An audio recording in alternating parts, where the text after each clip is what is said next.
66 000 personnes sont mortes du virus en un mois, 7 fois plus qu'en France. Dans les grandes villes du pays, les fossoyeurs n'ont plus le choix. Il faut faire de la place dans les cimetières, quitte à exhumer les restes anciens. Madame Elisabeth Borne, ministre du Travail, de l'Emploi et de l'Insertion, que nous sommes heureux de retrouver en bonne santé. Merci, Monsieur le Président.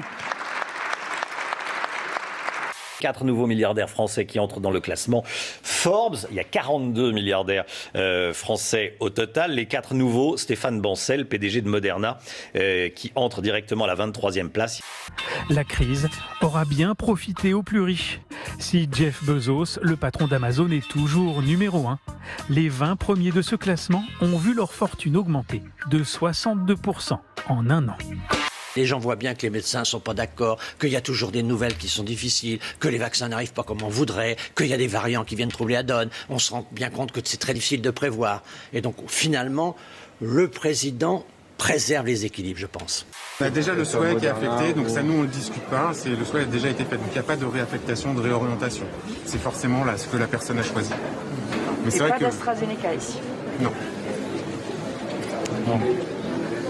Qui est plutôt, Comme toujours avec le vaccin anglais, il y a un petit souci. A trial of the Oxford AstraZeneca vaccine on children has been partly suspended while scientists investigate a possible link with rare blood clots in adults.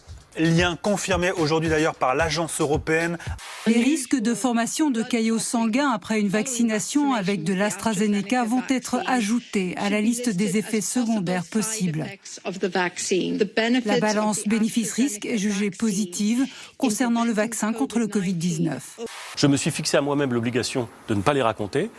Et Gilles ne sait pas la teneur de conversation que j'ai eue avec le président de la République. Non pas du tout que je ne lui ferai pas confiance, en aucune façon, mais parce qu'il y a des choses qu'un Premier ministre ne dit pas. Voilà.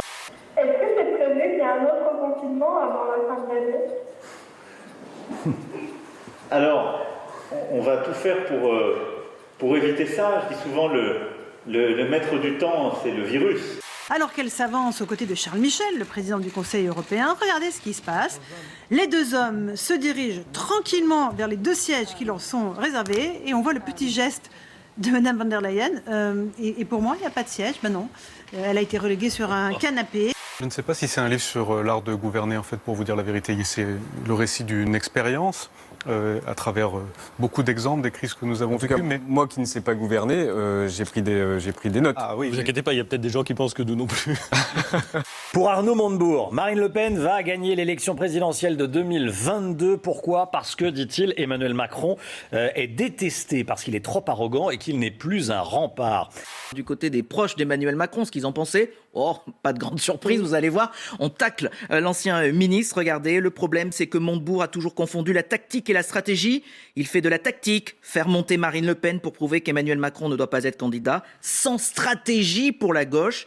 Il y avait une marge de manœuvre.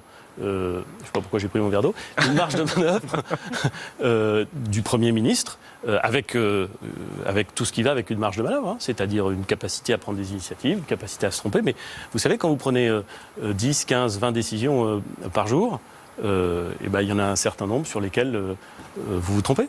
Et puis Gérard Darmon, au cœur des critiques, l'acteur est vilipendé pour avoir posté une photo de lui maquillé en noir pour les besoins d'un rôle. Gérard Darmon se défend et affirme qu'un comédien peut tout jouer.